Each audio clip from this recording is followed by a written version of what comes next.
Welcome to Last Minute Lecture. This free chapter overview is designed to help students review and understand key concepts. These summaries supplement, not replace, the original textbook and may not be redistributed or resold. For complete coverage, always consult the official text.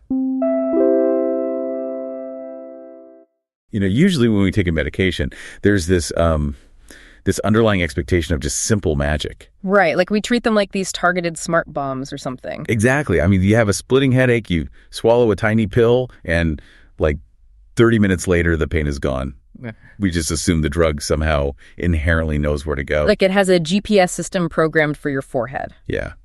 But welcome to the deep dive. Today, we are stripping away that simple magic. We're doing a custom deep dive specifically for you, the learner. Yes, we are diving into Chapter 2 of Lippincott Illustrated Reviews, Pharmacology, the 7th edition. Right, and our mission today is to completely decode the chapter on drug-receptor interactions and pharmacodynamics. Which is really just the medical world's way of saying, well, what a drug actually does to your body once you take it. Exactly. So, spoiler alert, it is anything but simple. It really isn't. When you actually look at the cellular level, the magic vanishes. It's replaced by this biochemical landscape of pure probability, physical collisions, and, mathematical thresholds.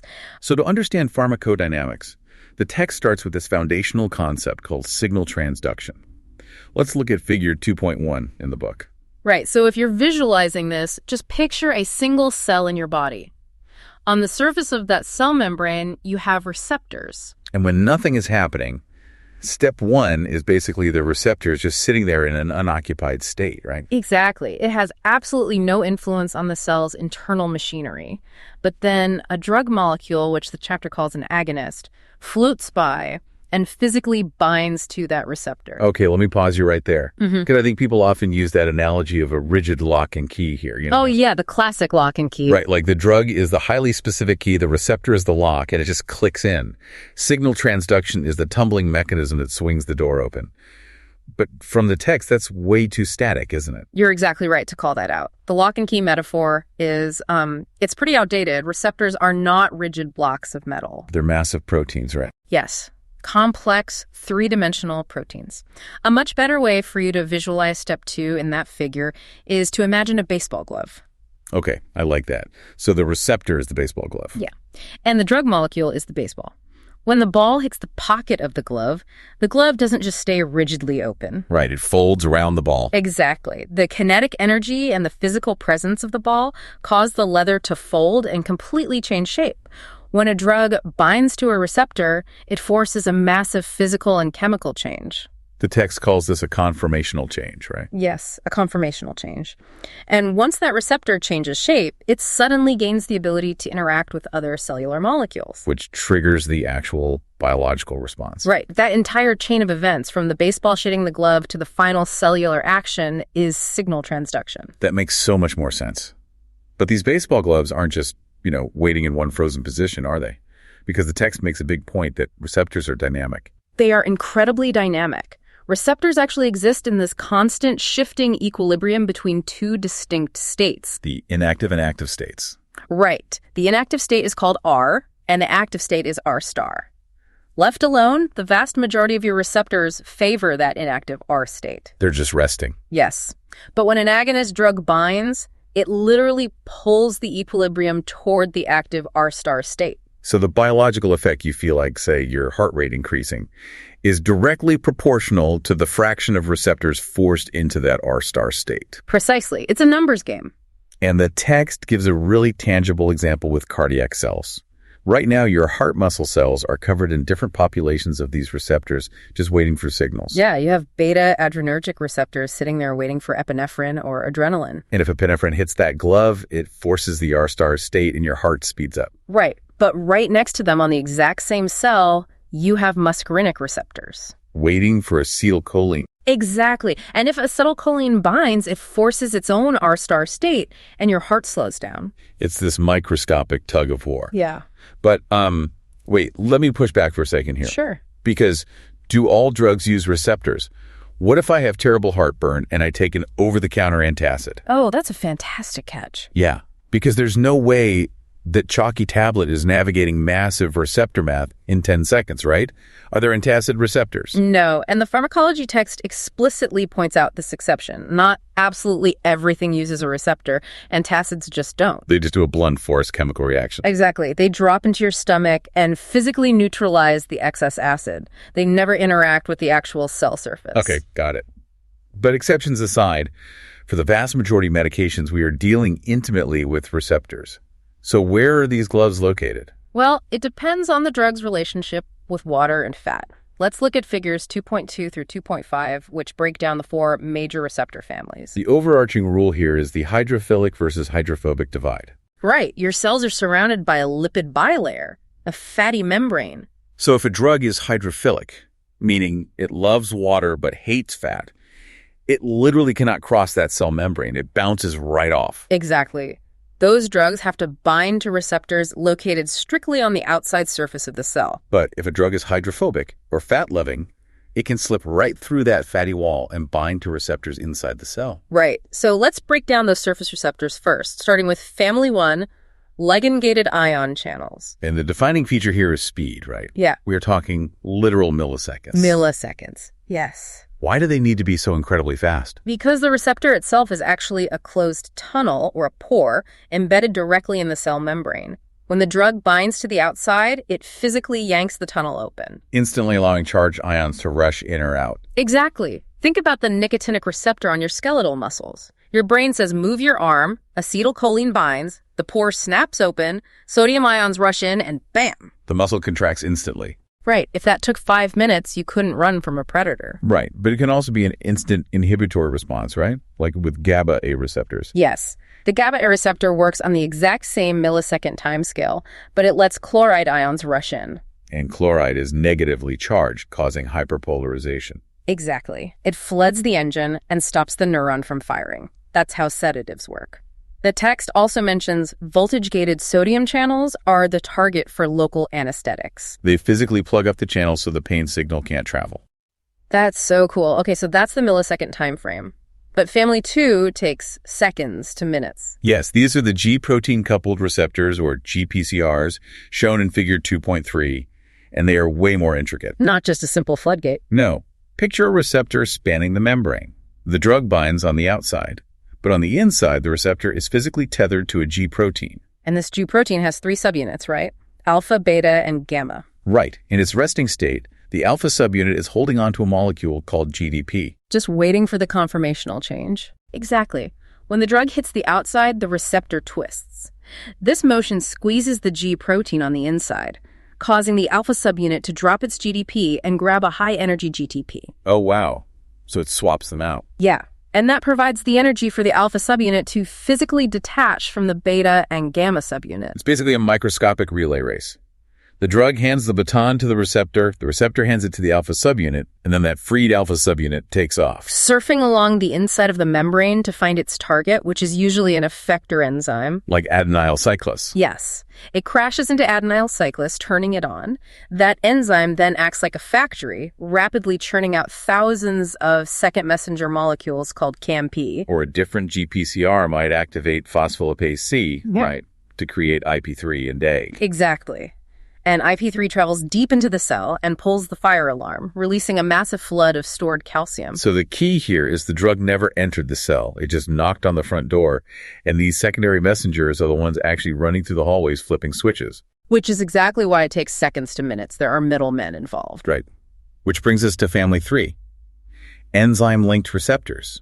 These take minutes to hours. Yes, and the classic textbook example in figure 2.4 is insulin. Right, so you eat a heavy meal, insulin floods your blood, but how does it work? You have these inactive receptor halves floating separately in the membrane, right? Right, and insulin binds to both halves, causing them to physically snap together. They dimerize. And when they snap together, the inside tail of the receptor activates an enzyme. It actually autophosphorylates its own tyrosine residue. It literally flips its own biological on switch, setting off a massive cascade that eventually pulls glucose transporters to the surface to suck sugar out of your blood. It's a huge structural reorganization. Which is why it takes minutes to hours. Right. And then family 4 completely breaks the rules. Intracellular receptors. The hours to days timescale.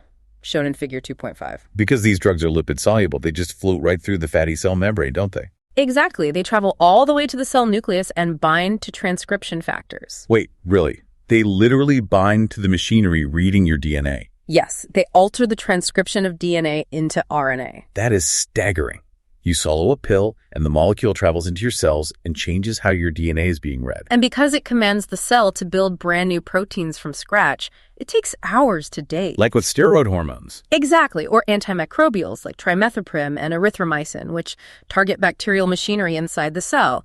Even chemotherapy drugs like paclitaxel slip inside to target tubulin. Here's where it gets really interesting for me, the timescale. We go from milliseconds for a muscle twitch to literally days for a steroid to change gene expression. The body is wildly adaptable. It really is, but it raises a huge question about Section 3, amplification and desensitization. Right, because if one molecule triggers thousands of second messengers, how does the body not just overheat and get overwhelmed? Well, the body uses signal amplification. With GPCRs, one drug molecule activates G proteins that persist long after the drug is gone. Like the text mentions with albuterol. Exactly. Because of this massive amplification, you don't actually need to fill every receptor on the surface to get the maximum effect. You have spare receptors. Yes, spare receptors waiting in the wings. And the clinical contrast the book gives is wild. Like 99% of your insulin receptors are considered spare. A huge safety net. But in the heart, only 5 to 10% of beta adrenoceptors are spare. Which means if a patient's heart is failing, they have almost no functional reserve. That's terrifying. But what if the cell is getting bombarded with too much signal, like chronic epinephrine? The cell protects itself through desensitization. Figure 2.6 shows a graph of tachyphylaxis. Where the response just diminishes over time. Right. The receptor gets phosphorylated so it won't pass the signal along. Or the cell literally swallows its own membranes, sucking the receptors back inside to hide them. Downregulation. It just removes the baseball gloves from the field. Exactly. But the inverse is also true. If you constantly block a receptor with an antagonist drug, the cell panics. It thinks it's starving for a signal. Right. So it builds and deploys millions of new receptors to the surface. Upregulation. And that completely explains why you can never stop a beta blocker cold turkey. The patient's heart has built thousands of extra adrenaline receptors. If they throw the pills away, their heart rate would skyrocket. Potentially causing a severe cardiac event. The why behind that clinical warning is entirely based on upregulation. That is so practical. Okay, so moving to section 4. If receptor behavior dictates the cell's response, how do we translate that into actual drug dosages? We use graded dose-response curves. It all comes down to the law of mass action. Right. Imagine a football stadium. The seats are receptors, the fans are drug molecules. When the stadium is empty, it's easy to find a seat. But as it fills up, you need a higher concentration of fans swarming the aisles to fill those last empty seats. And as you increase the drug concentration, the effect increases until all receptors are full. Maximum effect. Figure 2.7 plots this out as a distinct S-shaped curve. And from that, we get two critical metrics: potency and efficacy. People confuse these all the time. They do, but medically they are entirely different. Potency is just the amount of drug needed for 50% effect, the EC50. Like the text example, you only need 4 to 32 milligrams of candesartan, but you need 75 to 300 milligrams of irbesartan. Right, so candesartan is vastly more potent. The physical pill is smaller, but efficacy is different. Yes. Efficacy, or Emax, is the maximum effect a drug can possibly produce. And clinically, efficacy is far more important than potency. Really? Absolutely. Figure 2.8 visually proves this. You could have a highly potent drug, but its maximum efficacy is only a 50% drop in blood pressure. While a less potent drug, where you have to swallow a huge pill, might achieve a 100% response. Exactly. You want the drug with higher efficacy to save the patient. The ceiling is more important than how fast you get there. And underneath both of those is affinity, right? The key D, or dissociation constant. Yes. Higher KD means weaker binding affinity. And figure 2.90 maps this perfectly. Yeah. A drug's affinity for alpha-1 receptors correlates directly with its potency to change blood pressure. But its affinity for beta-2 receptors correlates with opening airways. Exactly. But binding is only half the battle. This brings us to section 5, intrinsic activity, the agonist-antagonist spectrum. Because binding doesn't guarantee activation. Right. Figure 2.11 shows full versus inverse agonists. A full agonist has an intrinsic activity of exactly 1. Like phenylephrine. It perfectly mimics normal norepinephrine to raise blood pressure. But an inverse agonist is bizarre. Its intrinsic activity is actually less than zero. Wait, less than zero? How does that work? It finds the inactive receptors and locks them in that state. It actually drops the cell's baseline activity below normal. Okay, brain teaser for you then. What does it mean if a drug is a partial agonist? Can it be an agonist and an antagonist at the same time? Figure 2.12 covers this. Yes, it can. A partial agonist has an intrinsic activity between 0 and 1. So it's basically a dimmer switch. Exactly. Even if it occupies 100% of the receptors, it only activates them partially.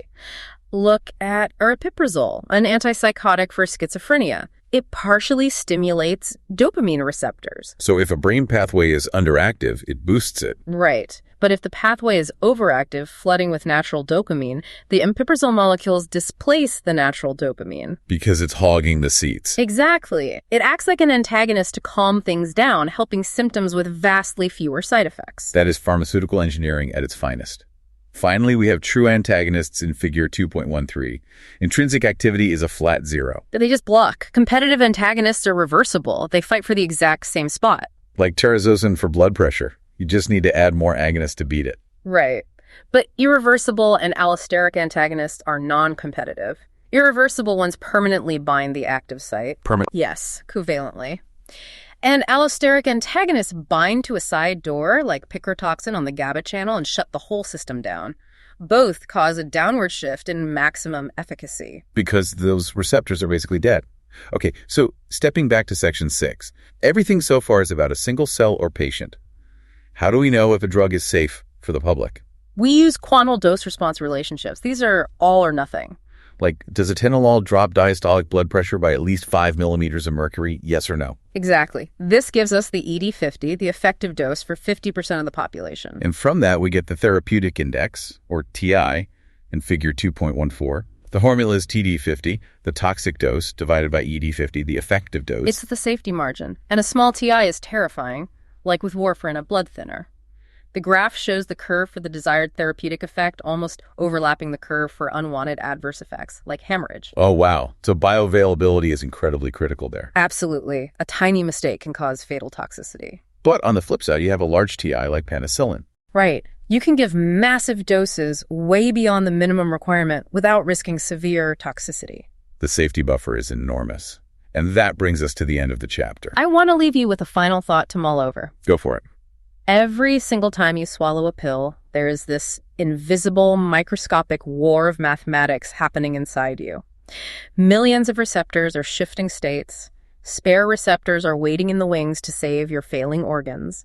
And the therapeutic index is balancing on a knife's edge between healing and toxicity. It's an entire universe of signal transduction, all triggered by a single swallow. It really is. Well, thank you for listening, and a warm thank you from the Last Minute Lecture team. Keep exploring, and we'll catch you on the next Deep Dive.